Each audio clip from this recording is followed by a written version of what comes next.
chers lecteurs, dans cette seconde partie, nous vous dévoilerons les préparatifs de l'attaque de Kafolo dans le nord de la Côte d'Ivoire, son exécution minute après minute et nous en tirerons toutes les conséquences.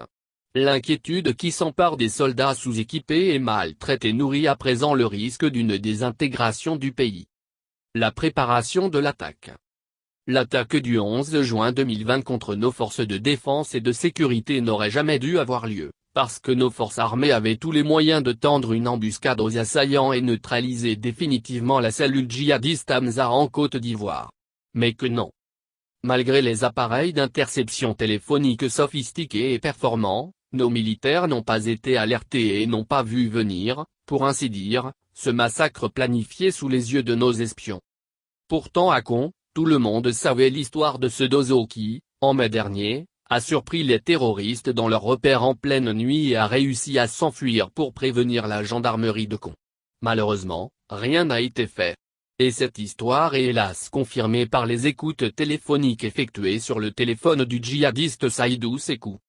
Dans un mémo classé confidentiel, le Conseil national du renseignement, CNR, a retranscrit la conversation entre la cible et l'un de ses chefs au Burkina Faso, du nom de Massaoudou. Saïdou Sékou a rapporté à l'homme que deux combattants, dont Tabanou, armés de Kalachnikov et de calibre 12 mm ont surpris un Dozo, lui aussi armé de calibre 12 mm qui voulait entrer dans la touffe d'arbres située non loin de leur base.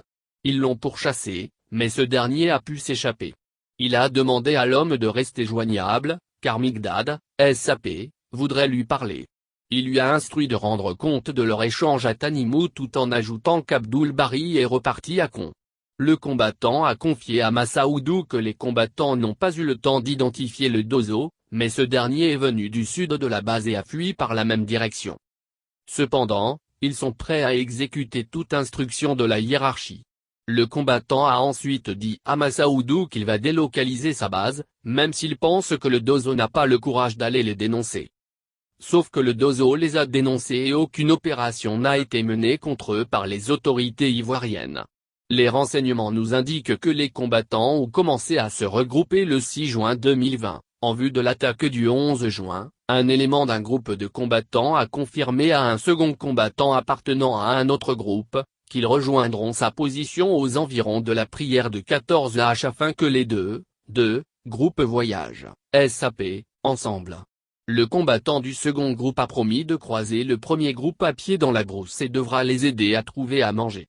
Il a rassuré le premier combattant que les groupes bougeront après 14h, car c'est l'heure à laquelle il y a moins d'obstacles avant d'ajouter qu'un guide chargé de leur montrer les voies de contournement les attend dans le village de Korobadougou. Des combattants sont arrivés du Burkina Faso pour se joindre au groupe de Saïdou Sékou et ceux-là, c'étaient de vrais tueurs. Ils avaient déjà tué des militaires burkinabés ainsi que des membres du groupe d'autodéfense de ce pays. Ainsi, dans le compte-rendu quotidien qu'il fait à son chef avant le lancement de l'opération, une écoute téléphonique a permis de savoir que ces gens étaient maintenant rentrés en Côte d'Ivoire. Saïdou Sékou a informé Massaoudou que le groupe de Tanimou, au nord du Burkina, a abattu 9 personnes composées de FDS et de Koglogo et a emporté 60 motocyclettes et 9 véhicules. Il a précisé qu'il s'agit des combattants qui étaient à la poursuite des éléments de l'aigle. Quand ils ont rejoint la position de Saïdou Sékou en Côte d'Ivoire, ils ont commencé à observer les mouvements des FDS et à étudier leur position. Ils n'avaient aucun mal à se fondre dans la population, car ils avaient des complices locaux. Un rapport d'écoute téléphonique laisse apparaître cette information. Deux combattants non identifiés ont rendu compte à un homme qu'ils n'ont pas pu terminer leur mission d'observation des FDS en ville à cause de la pluie.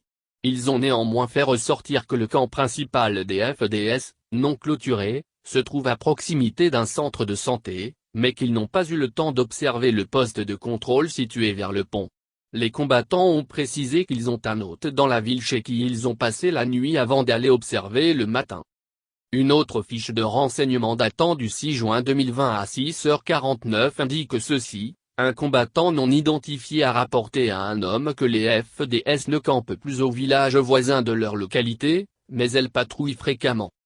Les djihadistes ont donc pu observer patiemment les mouvements de nos soldats, leur nombre, le nombre de leurs véhicules, leur armement, leurs heures de patrouille, les heures de relève des sentinelles etc. Quand ils ont eu les informations dont ils avaient besoin avant de lancer leur attaque, Saïdou Sékou, dont le téléphone avait été mis sur écoute, a appelé son patron au Burkina Faso pour lui rendre compte et demander l'autorisation de déclencher l'opération. Les fiches de renseignement du 7 juin 2020 rapportent ceci: 14h53, Saïdou Sékou a instruit à des hommes, qui étaient allés en observation d'une position, de vite replier à la base. Il a laissé entendre aux hommes qu'il va joindre Massaoudou. Selon ses propos, le numéro masqué qui avait tenté de joindre les hommes était celui de Massaoudou. 15h28, Saïdou Sékou a rapporté à Massaoudou que ses combattants qui étaient en mission d'observation de la voie ont fini leur mission et sont même rentrés à la base. Selon ses propos, son GAT, ou cellule, est désormais prêt pour attaquer les FDS qui empruntent cette voie. Saïdou Sékou a recommandé à Massaoudou de faire l'effort pour abattre au moins un FDS, car elle patrouille permanemment vers sa base. Il a même proposé à Massaoudou d'organiser une attaque avec Eman en attaquant des côtés ouest, nord et est, car le sud c'est la mare, c'est-à-dire le cours d'eau. Et, comme planifié par les djihadistes, l'attaque du camp de Kafolo a eu lieu selon 3 axes croisés, qui n'ont laissé aucune chance de survie aux pauvres soldats endormis. La négligence criminelle ou l'incompétence des autorités ivoiriennes. Les angoissantes questions qui viennent à l'esprit quand on voit le luxe de détails dont disposaient les services de renseignement ivoiriens sont: pourquoi le gouvernement n'a-t-il pas anticipé cette attaque qui a coûté la vie à 11 soldats du bataillon d'artillerie solaire, 0,1 soldats du 4e bataillon d'infanterie et 0,1 gendarme de l'escadron 6-4 de Con? Incompétence ou négligence coupable? Pourquoi a-t-on laissé mourir ces jeunes gens, alors qu'on savait parfaitement qu'ils allaient être attaqués de façon imminente? Dans ces circonstances, à quoi servaient les écoutes téléphoniques?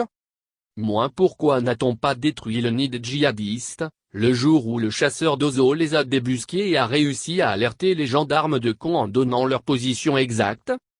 Et surtout, pourquoi les renseignements obtenus n'ont pas été exploités pour neutraliser ces terroristes avant qu'ils ne tuent nos forces armées? Dès lors, on est en droit de s'interroger sur les raisons de la défaillance du dispositif de la défense nationale et sur la capacité du gouvernement d'Alassane Ouattara à protéger et garantir l'intégrité du territoire national. La Côte d'Ivoire n'est-elle pas en train de courir le même risque de désintégration que le Mali?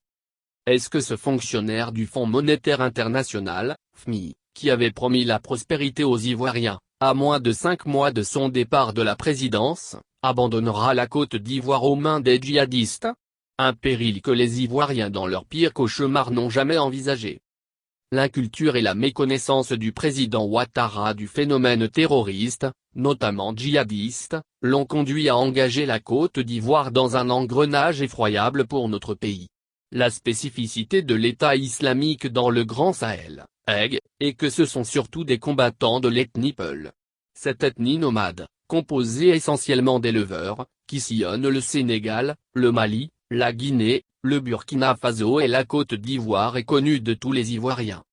On est en droit de s'interroger sur les raisons qui pourraient pousser cette ethnie à se radicaliser et à commettre des attentats terroristes en Côte d'Ivoire.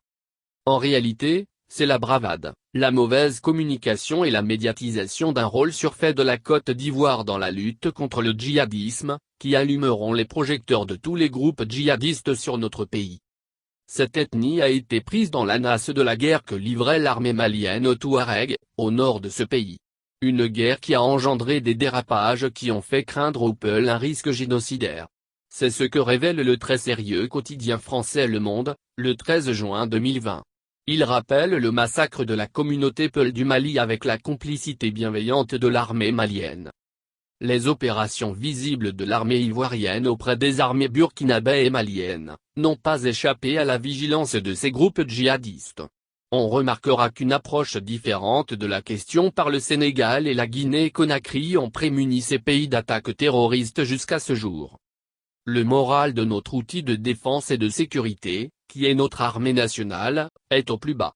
Entre les milices qu'on finance grassement et parallèlement, Alors que nos soldats sont dans le dénuement le plus total, la corruption exponentielle qui règne en son sein, il est impossible de passer sous silence les plaintes et même la grogne des soldats qui sont au front dans les pires conditions à Kafolo et ailleurs.